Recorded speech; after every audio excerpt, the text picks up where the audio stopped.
So, good afternoon everyone. My name is Maki Velasco and this is just a continuation of my topic last time. So, we have tackled about the poetic devices, right? So, the first one that we have discussed is the what?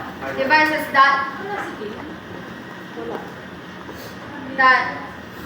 use a sound, that create rhythm, right? So under the rhythm, devices that create rhythm, we have 5 types. They're commonly used in poetry. So we have I am we surviving. have ayam, right? And then the second one we have Dactyl. trophy. Ay, trophy.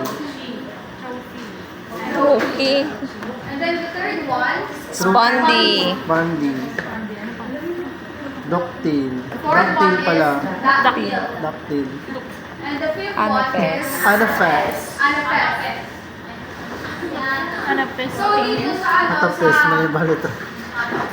dito sa rhythm, bibigyan ko ng example. So yung example again na binigay ko nung last is yung Nanikani ko ni Malik. let me not the marriage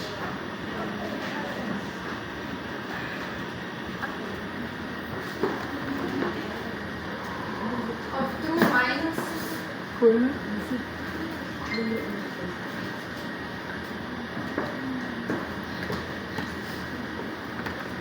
minds by Shakespeare. So ano yung ginamit nating pattern dito or the metrical foot na tinatawag? Kung naalala niyo pa yung last week. Ayan. Yeah, correct. Ayam.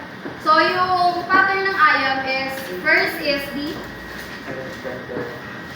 Unstress, stress. stress, unstress, stress, unstress, stress, unstress. And then stress, unstress, stress. So ilang metrical foot ang meron dyan? So this is 1, 2, 3, 4, 5. So we have metrical foot or feet. Kapag ano siya, plural na, kapag more than 1, Depressed. yung foot is feet. Okay, we have 5 Mas feet here. malalit. Okay, so dito, since we have tackled about the metrical lines, Excuse do you me. know metrical lines? Those are the monometer, the diameter, and then trimeter, hexa, what is it? We have, hexa, tetra, and then penta, hexa, hepta, and then octa, right? So additional lang ako dyan. Ang tawag din sa line Yeah. is ayam pala. Yeah. Wait. I'm going to discuss it. So dito, ang tawag dito, since we have 5 foot here, makinig kayo mabuti. So we have metrical foot na 5. And ang mga metrical lines natin is, we have first is mono, which means 1. 1, 1 foot, right? And then die is 2 foot. tri, Feet ba? 3. Tetra, 4. 4. Penta, 5. May meter to, hindi ko na lang nilalagay. And then hexa, 6. 6. Hepta, Hepta, 7. 7. And then the last Octa, one is the octa. 8. 8. So, tingin nyo, saan yan saan yan naka-align dito sa metrical lines? Penta. Penta, kasi nga, 5 metrical. 2, 3, 4, 5. Right? So Yes. we have, if you are going to identify it, it is called iambic pentameter. So, nag-gets nyo na ngayon. Kasi nung last, magulo sa atin, di ba? Hindi siya masyadong sa mga dito sa metrical lines. Right? Iambic penta. Ngayon, Yes. okay na tayo. So, kapag kunwari, yan, iambic pentameter. Kasi nga, 5. And then, kapag kunwari,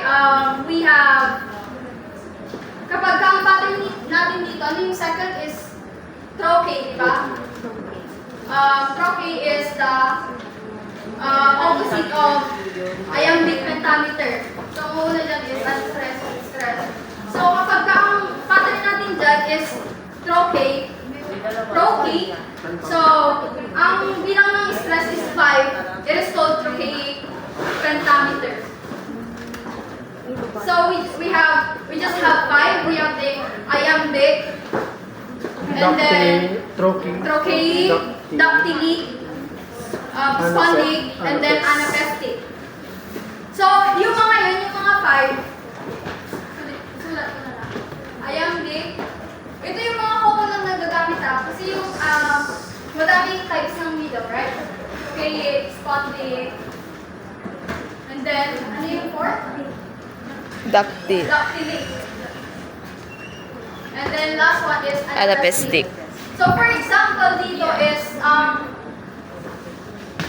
so dito ang pattern, for example, ang naging pattern natin is spondic, di ba? So and ang metrical length niya is for example, tetra. So spondic tetrameter. Ganun yung pag-identify sa mga rhythm. Naguguluhan ka? Magulo pa? Ma'am, doon yung symmetrical lines. Oh, symmetrical lines. If you are going to identify, these are the metrical tool. Metrical lines. Right? And ang commonly used na ginagamit ni Shakespeare is the iambic pentameter.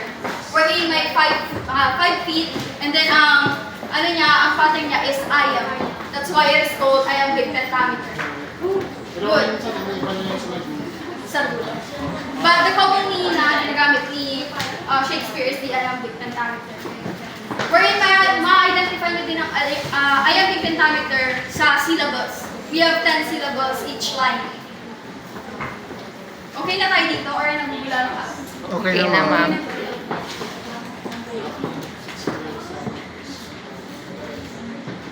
Okay, dito. Bigyan ko kayo ng example pa na isa para mas maintindihan natin ng mabuti. So, dito sa Anapest.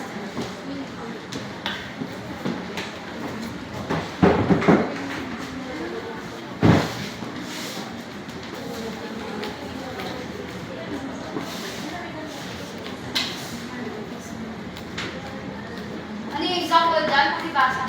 Like the leaves. Like the leaves Of the forest. of the forest. Summer. Ano yan? When summer is green. When summer is.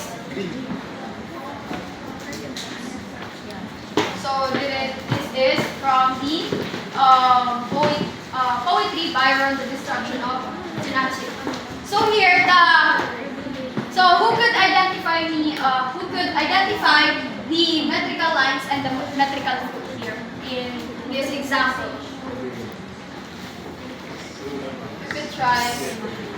Sino gusto mag-try? Aside from Sir Hector. I see go. So, ang pattern natin dito is Unstressed. dalawang unstressed, consecutive unstressed, followed by one stress. So, sino ang makaka-identify dito sa example na to? Who wants to try? Anapest lang. Yeah, Anapest. First, you're going to identify the metrical foot. And second, you're going to identify the metrical lines. Sino? Eliza. Anapestic. Kanina tayo. Sir Joel. Anapestic trimeter. Can you please answer this? So first you're going to do Anapestic is trimeter. to identify the metrical foot. Then the second one is the Okay, what metrical choice you use? lines. Gusto na. Anapestic. Trimeter. So again, the pattern of Anapest is 2 consecutive unstressed and then 1 stress. Anapestic So we have trimeter. 3 syllables per foot. Ay, please. Ano siya? Tetra po. Identify.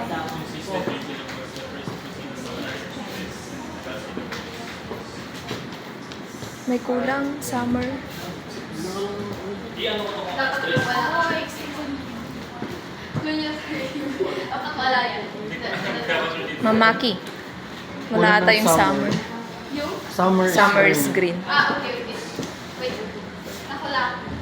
Summer. Ang paligtad niya, summer. Dapat Hilaw pa kasi. Kasi hilaw. Oo. Dito ka mag-ano, sir? Base. Base. Dito sa isang sorry. Dito ka mag-base. Yung naka-bold dyan, is what I said, is the stress. Yung mga hindi naka-bold is yung mga stress. Makinig kayo pag tinawag ko kayo pag prepare ng isa dito. Yung summer tsaka green. Ano is Yung naka-bold, yun yung stress. Sabi Yun niya. yung stress. So yung leaves. How many so, metrical food do we have Some, there in the example? So 4 siya. So 1, 2, Kasi kung lagyan ng 4, slash. Anapestic. Tetra. Metrical food Anapestic here. tetra yan. Kung ilang anak plus gold. Ate yung tuloy sa Ilang anak plus gold. Oh! Hindi, parang tiri lang siya. Anapestic. Apat. Tetra. Apat. Huwag mo na siyang turuan. Kapag mali yung sagot niya, kayo ang sumunod.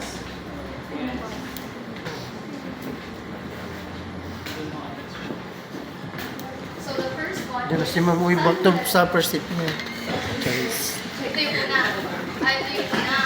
Second is, so, third,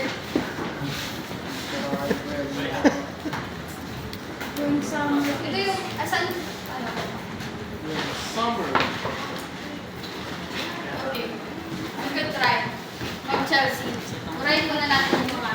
Thank you, Sir Joel. Okay, malalaman natin kung ano yung tama. Paano kung siya lagi ang tama? So, saan nagkamali si Joel? Sa metrical metrical food. Mali yung pagkakalagay ng pattern. Actually, madali lang yun. Kasi hindi mo alam yung po. Mas mahirap.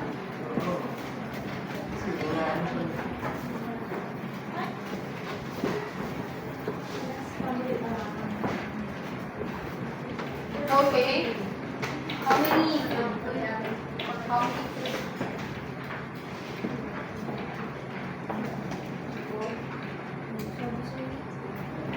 Lagyan niyo lang.